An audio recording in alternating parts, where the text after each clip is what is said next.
ओम शांति। आज बाबा की जो मुरली है, बाबा छोटे-छोटे ग्रुप से मिल रहा है।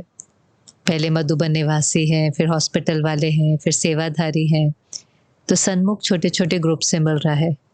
लेकिन फिर भी कुछ ऐसी बातें होती हैं, जो भले बाबा एक ग्रुप को कह रहा है, लेकिन होती तो सबके लिए है। तो उसमें जो पहली आज की मुख्य बात थी, जो बाबा ने कहा देखो जैसे हमारी पालना, आत्मा की पालना के लिए परमात्म प्यार की ज़रूरत है। हम सब भी महसूस करते हैं कि अगर हमें अपना ज्ञान होता, लेकिन अगर हम बाबा की याद नहीं होती, बाबा का परिचय नहीं होता, तो रोज़ की जो खुराक हमें मिलती है ज्ञान की, प्यार की, शक्तियों की, वही तो हमारी सस्टेनेंस है। कई बार तो यहाँ तक भी लोग कहेंगे कि बस 24 घंटा ही निकलता है और फिर बाबा के घर की, बाबा की मुरली की खींच होने लगती है। तो ये कोई हफ्ते में 1 बार पालना हो रही हो, साल में 1 बार पालना हो रही हो, नहीं। रोज़ हमें परमात्म पालना मिलती है, परमात्म प्यार मिलता है, बाबा पढ़ाता भी है, श्रीमत भी देता है। हर सेकंड भी हमारे साथ कंबाइंड रहता है, तो वो संगम युग जो बहुत मेहनत वाला था, वो मौज का बना ही इसलिए क्योंकि अब हम कंबाइंड हैं। बाबा की छत्र छाया में है, भगवान हमारा साथी है। लेकिन जैसे आत्मा की पालना का आधार परमात्म प्यार है, बहुत सुंदर बाबा ने कहा फिर ब्राह्मण परिवार की पालना का आधार क्या है? ये जो संगठन है, हम अकेले तो नहीं रहते, कितना बड़ा परिवार है, छोटा परिवार भी नहीं है, बेहद का परिवार है।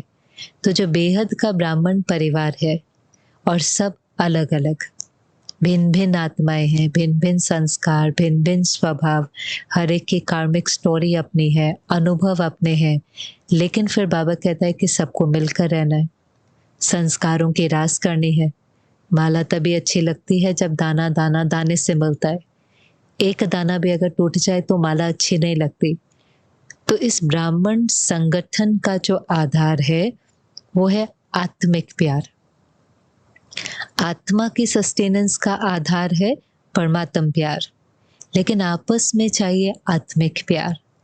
आत्मिक प्यार क्या है? जब हम देह को नहीं देखते, अक्वायर्ड लेबल को नहीं देखते, कौन से धर्म का है, अमीर है, गरीब है, कौन सी पोजीशन वाला है, इसमें कमी कमजोरी कौन सी है, विशेषता कौन सी है, सबसे पार आत्मा को देखना और उसके आदि अनादि संस्कारों को देखना। जो पहली लेयर है, अक्वायर्ड नहीं, जो ओरिजिनल है, जिसको बाबा कहता है आत्मिक दृष्टि। आत्मिक दृष्टि माना जो दृष्टि है वो आत्मा और उसके ओरिजिनल संस्कारों पर पड़े। अक्वायर्ड तो हम सब के ऊपर कोई ना कोई दाग है ही, हम में से कोई भी परफेक्ट नहीं है, हमारी कार्मिक स्टोरी अलग है, इसलिए हमारे संस्कार भी अलग अलग हैं। समझो किसी को बहुत धोखा मिला हो, उसको ट्रस्ट करना मुश्किल लगता है। किसी के ऊपर बहुत क्रोध किया हो, उसको सच बोलना मुश्किल लगता है। तो कोई झूठ बोलता है, कोई डाउट करता है, कोई गुस्सा करता है, किसी में सारे भी हैं, हम सब के ऊपर दाग है। पर बाबा कहता है दाग के पीछे जो वो ओरिजिनल आत्मा है उसको देखो। तो आत्मिक प्यार क्या होगा? जब आत्मा को देखेंगे, आत्मिक दृष्टि होगी, आत्मिक वृत्ति होगी।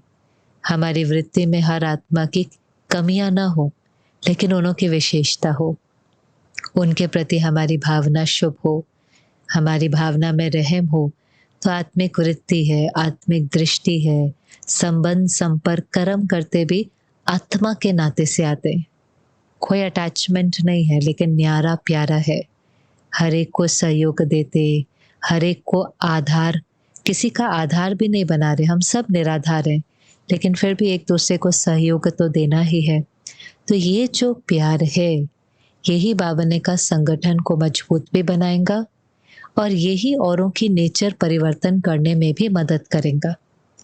जैसे ब्रह्मा बाबा भी था, उस समय भी तो आप देखो परिवार था, इसलिए आदि देव जो है अपनी कहानी जो है ब्रह्मा बाबा की जीवन कहानी वो पढ़नी चाहिए एक बारी, क्योंकि उस समय भी तो संगठन था, 300 साढ़े 300 थे, वो भी तो सब अलग अलग थे। उसमें भी कोई बहुत पढ़ा लिखा था, कोई छोटा था, कोई बड़ा था, कोई बहुत धनवान परिवार से था, कोई बहुत गरीब परिवार से था, अलग अलग संस्कार वाले थे, लेकिन बाबा ने सभी को प्यार दिया। वो प्यार ही था जिसने सबको बाबा का बना करके रखा। हर एक ये कहता था, बाबा को मेरे से बहुत प्यार है, और उस प्यार ने ही परिवर्तन कराया। बाबा ने कहा, प्यार के लिए तो आप भी कहते हो कि जहाँ प्यार है वहाँ पत्थर भी पिघल सकता है। तो ये संस्कार परिवर्तन, नेचर परिवर्तन बिना प्यार के हो नहीं सकती। और इसीलिए अगर संगठन को मजबूत करना है तो एक दूसरे के प्रति आत्मिक प्यार चाहिए, रूहानी दृष्टि चाहिए, आत्मिक वृत्ति चाहिए। ये पहली चीज थी जिसके ऊपर बाबा ने बहुत अंडरलाइन कराया कि आप चेक करो, आप एक दूसरे के प्रति जो प्यार है वो आत्मिक प्यार है। इस चीज को चेक करो, क्योंकि मधुबन निवासी बैठे हुए हैं, सब एक साथ रहते हैं। आप सबको पता है, सेवा केंद्र पर खास, घरों में तो फिर भी क्या होता है, लगभग लगभग सबके जो बहुत डिफरेंस नहीं होगा, एक ही धर्म के हैं, एक ही जाति के हैं, ब्लड रिलेशन है, सबके जो मटीरियलिस्टिक लेवल पर भी हर एक को एक जैसा मिल रहा है। लेकिन सेवा केंद्र की कहानी फिर अलग हो जाती है। कभी कभी एक ही सेंटर पर दो अलग कम्युनिटी के होंगे, अलग रिलीजन के होंगे, अलग भाषा वाले होंगे, अलग खाने वाले होंगे, अलग अलग संस्कार वाले, बहुत डिफरेंस होता है। और घर में हम 4-5 होते हैं। मधुबन में तो आप देखें जो समर्पित हैं 150, 200, 1000, कितने कितनी संख्या में रहते हैं। तो जैसे उनको बाबा कह रहा है कि एक दूसरे के प्रति भाई भाई की दृष्टि, और हम सबके लिए है, छोटा परिवार हो बड़ा परिवार हो, लेकिन बाबा कह रहा है परिवार का आधार है आत्मिक प्यार। फिर जो दूसरी बात बहुत अच्छी मुलाकात के अंदर जो मुझे टच हुई, कि क्योंकि बाबा छोटे ग्रुप में मिल रहा है, तो बाबा ने कहा ऐसे नहीं समझना कि बस जो सामने बैठे हैं वही मधुबन निवासी हैं। वास्तव में तो सब के सब मधुबन निवासी हैं।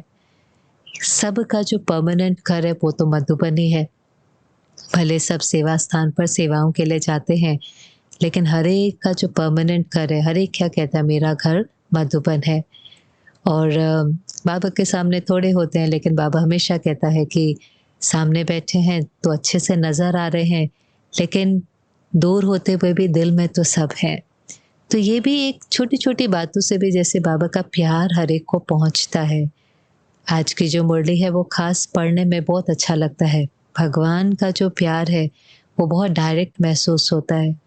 और जब मैं ये पढ़ रही थी कि सबका परमानेंट एड्रेस मधुबन है, तो मुझे याद आ रहा था कि शुरुआत के दिन थे, सेंटर पर रहना शुरू किया होगा।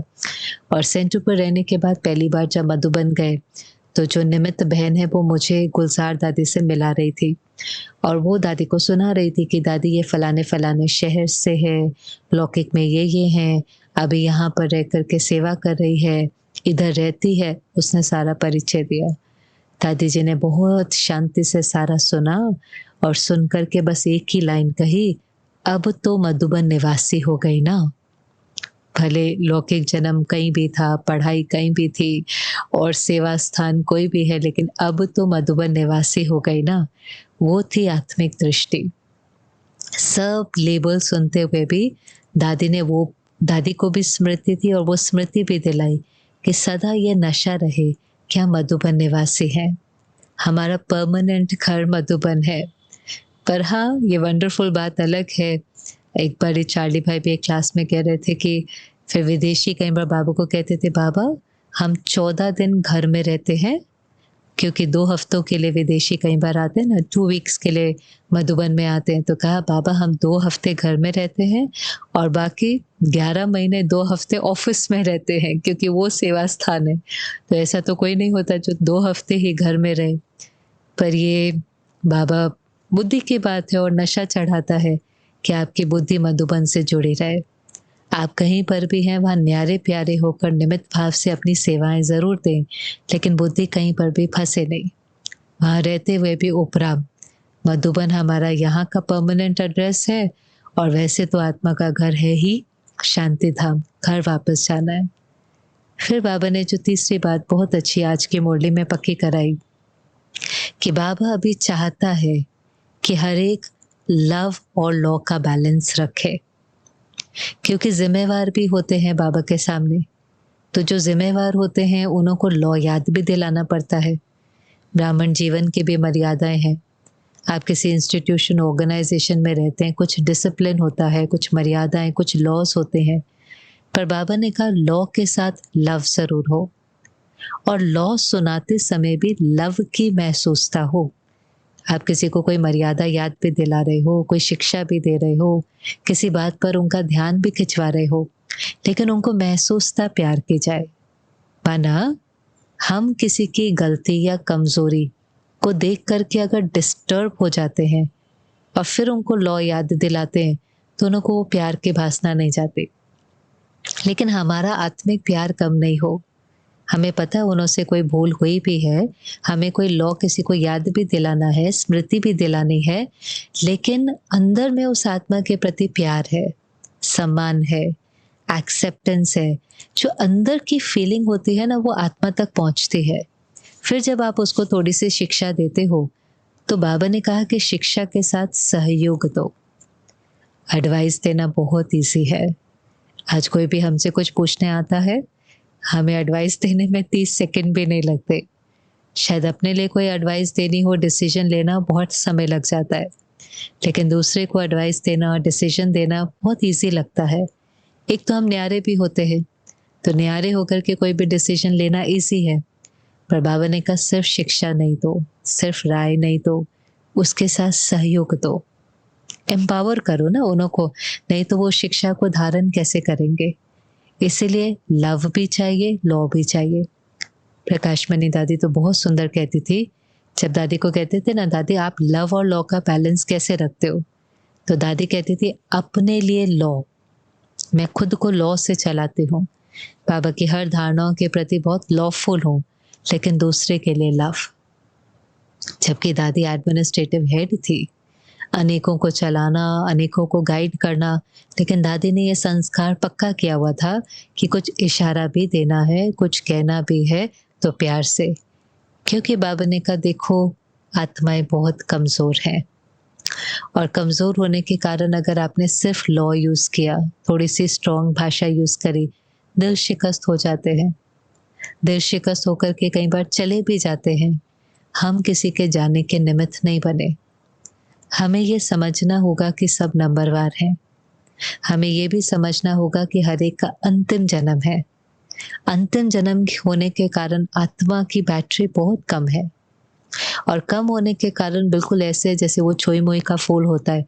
कई बार हमने कोई बात बहुत आराम से कही होगी, लेकिन सामने वाले को लगता अरे इन्होंने मुझे बहुत ज़ोर के डाँटा। इसीलिए बाबा आज कह रहा है कि बच्चे इस लव को और पक्का करो। नहीं तो बोलो ही नहीं। बाबा तो कई बार कहता है नहीं बोलो, लेकिन अगर बोलना है तो प्यार से बोलो। वरना कोई हमारे से मिले, भले भारी हो लेकिन हल्का होकर के जाए। बोल वरदानी हो, स्वमान बढ़ाने वाले हो और अंदर में तो हर एक के प्रति बहुत शुभ भावना हो। क्योंकि ये हमें समझना है कि सब नंबरवार है ना, ये भी तो एक फैक्ट है, सच है। जैसे एक क्लास होती है, उसमें सब बच्चे फर्स्ट आ सकते हैं। आता तो एक ही है, 1-2 ही आते हैं। आ तो सब सकते हैं, पर हमें पता है कोई पहला भी होगा, दूसरा भी होगा, 10वां भी होगा, लास्ट भी होगा। ऐसे इस परिवार में सब लक्ष्मी नारायण बन सकते हैं, पर बनेंगे तो 8 गद्दी ही होनी है। लेकिन बाकी सभी पवित्र आत्माएँ हैं, देव आत्माएँ हैं, सत्युग की दुनिया में ज़रूर आएँगे, लेकिन नंबरवार तो है ना। और जब नंबरवार है, तो फिर हर एक अपनी यथाशक्ति बहुत मेहनत कर रहा है, कोशिश कर रहा है, ये भी हमें पता है। आप देखो घर में भी कभी-कभी हमें कोई कह देगा ना, अरे आप इतने समय से वहाँ पर जा रहे हो, तो भी ऐसे बोलते हो, तो भी ऐसे करते हो। तो हम उनको क्या कहते हैं, हम कोशिश तो कर रहे हैं ना, हम मेहनत तो कर रहे हैं ना। ऐसे ही हर कोई अपनी शक्ति के अनुसार, अपने पाठ के अनुसार, अपनी यथाशक्ति मेहनत कर रहे हैं। इसलिए हमें अपने दिल में हर एक के प्रति शुभ भावना, रहम की भावना, प्यार की भावना रखनी और इसमें मेहनत लगती है। इसमें जब तक आप अपने को कॉन्स्टेंटली रिमाइंड नहीं करेंगे, नहीं तो फिर अपेक्षा होती है, ये तो इतने सालों से ज्ञान में चल रहे हैं, ये तो सेंटर के इंचार्ज हैं, ये तो महारथी हैं। क्योंकि कई बार हमें लगता है कि जो बहुत समय से चल रहा है ना, वो तो परफेक्ट होगा। जो सेवा केंद्र पर रहता है वो तो एंजल होगा, जो महारथी है वो तो ऐसा होगा। फिर हमें दुःख होता है। इसलिए बाबा कहते हैं फॉलो फादर, ब्रदर सिस्टर को फॉलो नहीं करो। और फादर ने हमेशा क्या किया? ऐसा नहीं है ब्रह्मा बाबा ने शिक्षा नहीं दी या ब्रह्मा बाबा के साथ परिवार नहीं था, लेकिन बाबा ने भी हर आत्मा को देखकर उसको प्यार दिया। इसलिए जैसे पहले भी कहा, हर एक को लगता था बाबा का मेरे से बहुत प्यार है, वो भासना हर एक को आती थी। फिर जो अगली बात मुरली में एक बहुत याद रखने की है, बाबा किसी ग्रुप से तो मिल रहा था जब बाबा ने कहा कि अपने को खुश नसीब समझते हो, और अगर खुश नसीब समझते हो तो सदा खुशी में रहते हो, सदा नशे में रहते हो, क्योंकि ये भी चेक करना है। बाबा ने कहा कौन मिला है? संगम युग का समय है, भगवान मिला है, भगवान ने मुझे चुना है। विश्व की इतनी करोड़ों आत्माओं में से उसने मुझे सिलेक्ट किया है, उसकी नजर मुझ पर पड़ी।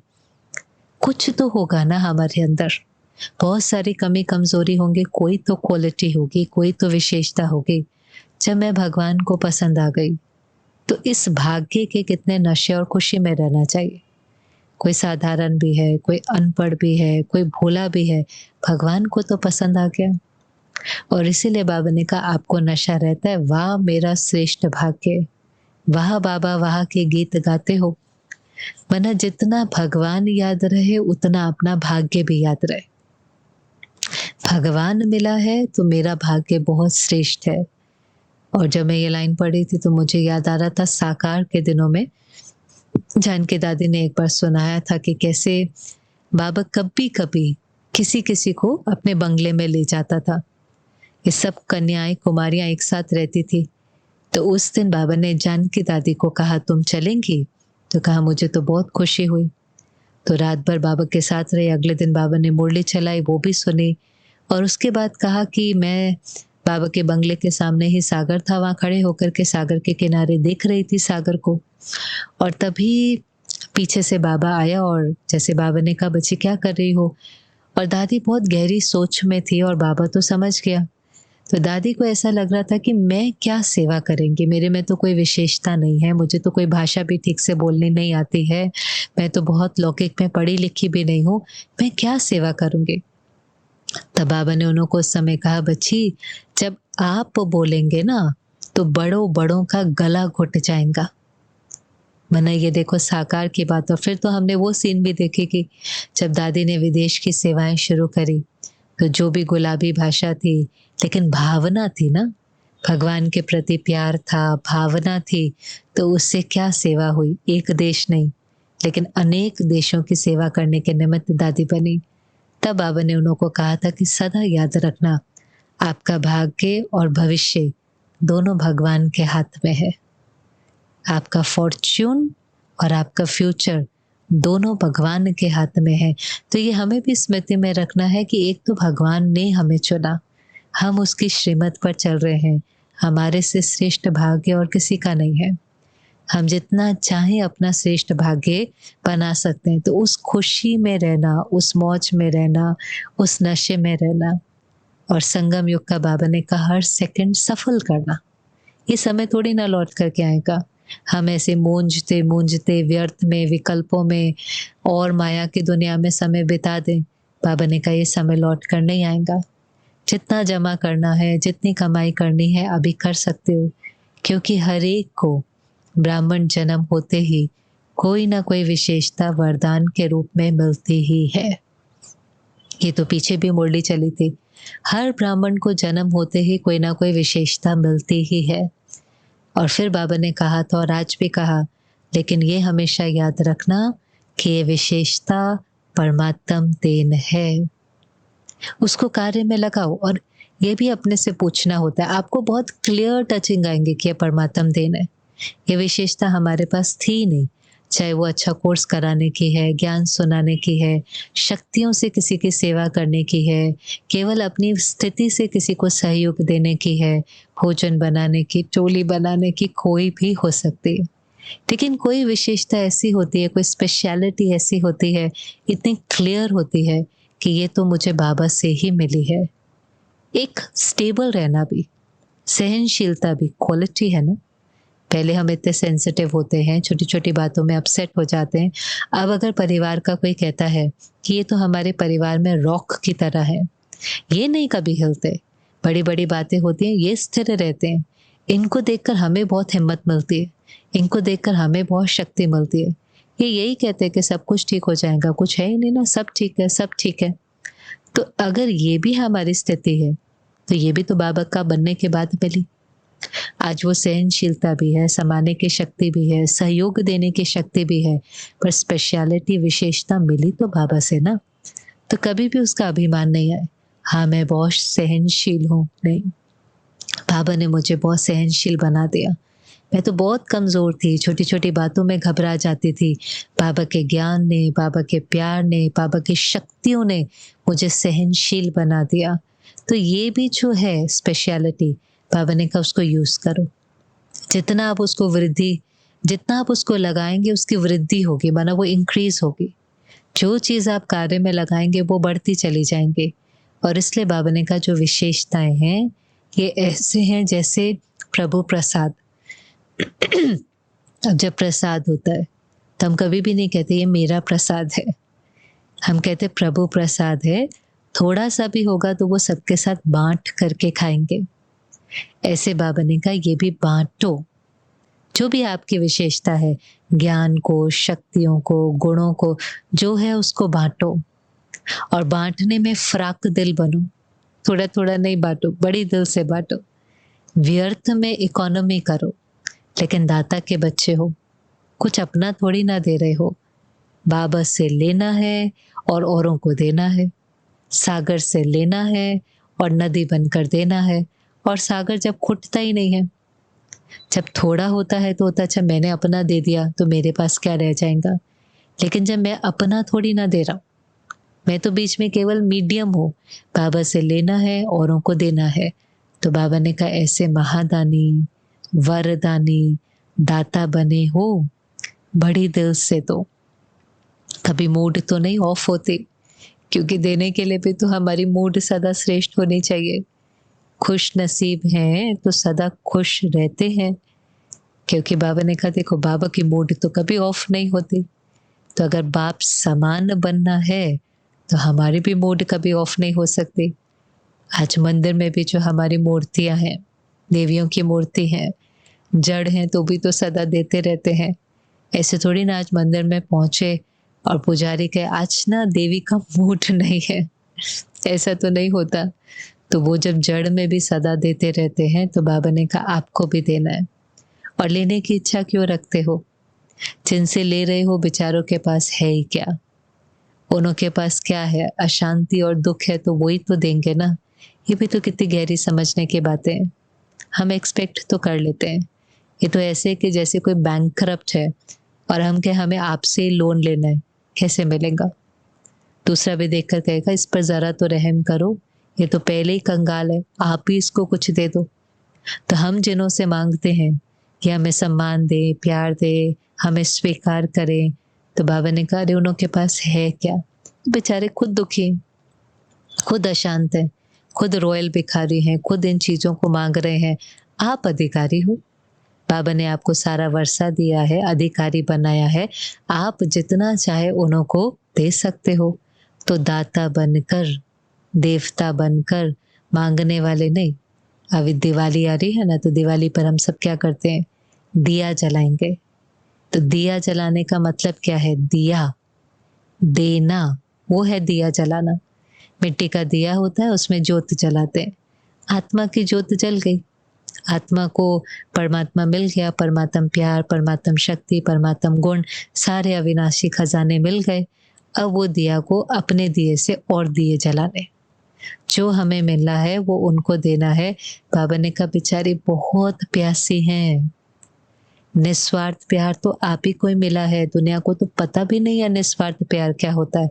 और हमें भी तो पता है ना, कंडीशनली तो होता है प्यार। उनके अनुसार चलो, उनकी बात को पूरा करो, उनकी हर बात को हाँ जी बोलो तो बहुत प्यार करते हैं। लेकिन किसी बात को ना बोलो, किसी बात में सहयोग नहीं दो, कुछ उनके अनुसार नहीं करो, वो प्यार भी नहीं मिलता। रूठ जाएंगे तो और तंग करते हैं, प्यार तो क्या ही देंगे। कोई पोजीशन पर होगा, किसी के पास पावर होंगे, तो और तंग भी करेगा, और तंग करेगा, प्रिविलेजेस ले लेगा। तो कितना कंडीशनल प्यार है, इतना ज़्यादा कि आज के समय तो कोई बहुत प्यार से बात करता है तो कहते हैं, "क्यों इतना प्यार से बात कर रहे हो? कुछ चाहिए क्या?" है ना? अगर कोई प्यार दे रहा है तो लगता है ज़रूर इसके पीछे कोई सेल्फिश मोटिव है, कोई तो इंटेंशन होगा, कुछ तो इसको चाहिए, क्योंकि स्वार्थ है ना, स्वार्थ की दुनिया है। और बाबा कहते हैं, आपको जो भगवान से प्यार मिलता है, वो कितना निस्वार्थ है। क्या स्वार्थ है बाबा को? क्या चाहिए उसे हमसे? वो तो दाता देने वाला बैठा है। अगर हम अपना तन, मन, धन, समय, शक्ति, श्वास लगाते भी हैं, तो वो हम कोई दान थोड़ी ना करते हैं। ये तो हमारी इन्वेस्टमेंट है, क्योंकि तो उसको तो और ही 100 गुना करके, 1000 गुना करके, पदम गुना करके देना पड़ता है। ये तो जो हम अपना सफल करते हैं, अपने लिए जमा करते हैं, जिससे हम अपना 21 जन्मों का भाग्य श्रेष्ठ बनाते हैं। इसीलिए तो बाबा ने कहा, देखो आप, इतना आपका भाग्य है, जो आधा कल्प तो है ही श्रेष्ठ भाग्य, और बाकी आधा कल्प आपके भाग्य की महिमा होती है। मंदिरों में महिमा ही तो करते हैं ना देवताओं की, आप सर्वगुण संपन्न हो, आप पूज्य हो, आप ऐसे हो। इतना श्रेष्ठ भाग्य होता है कि आधा कल्प तो हम उसको भोगते हैं, आधा कल्प उसकी महिमा चलती है, और अभी तो भाग्य विधाता ही हमारा हो गया। तो बहुत प्यासी आत्माएं हैं। बाबा ने आज तो कहा बहुत सुंदर, आप आत्मिक प्यार की मूर्ति बन जाओ। आपकी जो नेचुरल नेचर हो वो प्रेम की हो। आप मास्टर प्रेम के सागर हो। जैसे बाबा प्यार का सागर है, बाबा हर रोज हर एक को याद प्यार देता है। ऐसे तो नहीं कहता ना, थोड़े मीठे मीठे हैं, 2-4 कड़वे और खट्टे हैं, नंबरवार है। लेकिन नंबरवार होते हुए भी हर बच्चे को प्यार देता है, और हर बच्चे को महसूस होता है कि बाबा का मेरे से प्यार है। फिर तो दादियाँ भी ऐसी बन गई। आज प्रकाश मणि दादी, जानकी दादी, कितने सब हैं, हर एक के लिए कितने सुनाते हैं। हमने दादी का बहुत प्यार महसूस किया। हमें आज भी दादी की शिक्षाएं याद है, पर उन शिक्षाओं के अंदर प्यार था, लव के साथ, लॉ के साथ लव भी था। तो ऐसा बाबा ने कहा, आत्मिक प्यार की मूर्ति बन जाओ, दाता बन जाओ। बाबा से लेकर के मास्टर दाता बन करके दो। और जो भिखारी आत्माएं हैं, जो शांति की, प्यार की, खुशी की भिखारी आत्माएं हैं, उनको कुछ तो अंजलि दो। बस देते जाओ, देते जाओ, देते जाओ, फराक दिल से देते जाओ, बाबा से लेते जाओ और उनको देते जाओ। तो बहुत कोई नई बातें नहीं थी, पर जब बाबा मुलाकात कर रहा है तो क्या उनको पर्सनली कह रहा है। तो जो मुख्य मुख्य बातें, आत्मिक प्यार की मूर्ति बनना, लव और लॉ का बैलेंस रखना, अपने को मधुबन निवासी समझना, विशेषताओं को प्रभु प्रसाद समझना, उनको निस्वार्थ भावना से कार्य में लगाते जाना, वो क्या दे रहे हैं उसको काउंट नहीं करना, जिसके पास जो है वो वही देगा। बार बार ये कहना, आप बार बार मेरे साथ ऐसा करते हो, नहीं, रहम रहम, कि उनके पास कितना दर्द होगा, कितने वो अंदर से दर्द में होंगे, जो बार बार ऐसा कुछ कह देते हैं, ऐसा कुछ बोल देते हैं, ऐसा कोई कर्म करते हैं। और कई बार ज़रूरी नहीं है, हम कहेंगे इनको रियलाइज़ भी नहीं होता। होता है रियलाइज़ सभी को, लेकिन हर कोई ठीक होने की कोशिश करता है, हर कोई प्रिटेंड करने की कोशिश करता है, क्योंकि उसको भी पता है ये करना गलत है।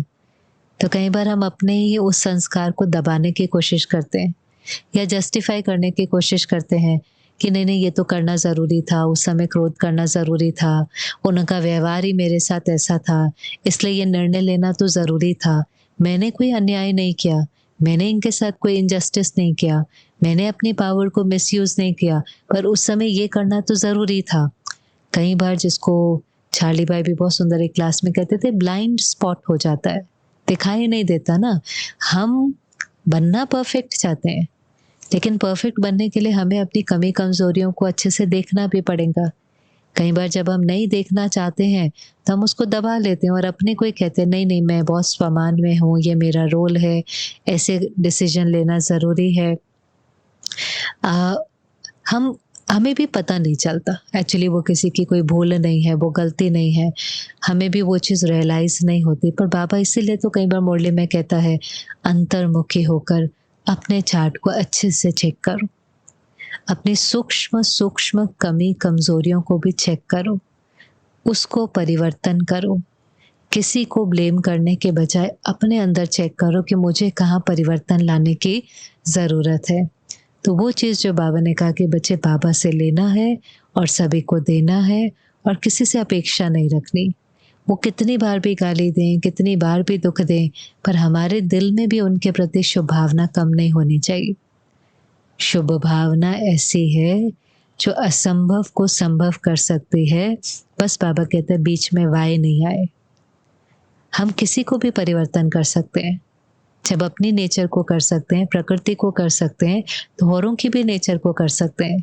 लेकिन औरों की नेचर को, औरों के संस्कार को परिवर्तन करने का एक ही तरीका है, उन्हों को शक्ति देना, सहयोग देना और हमारी शुभ भावना, आत्मिक दृष्टि, आत्मिक वृत्ति, श्रेष्ठ कर्म, यही उन्हों के लिए सहयोग है।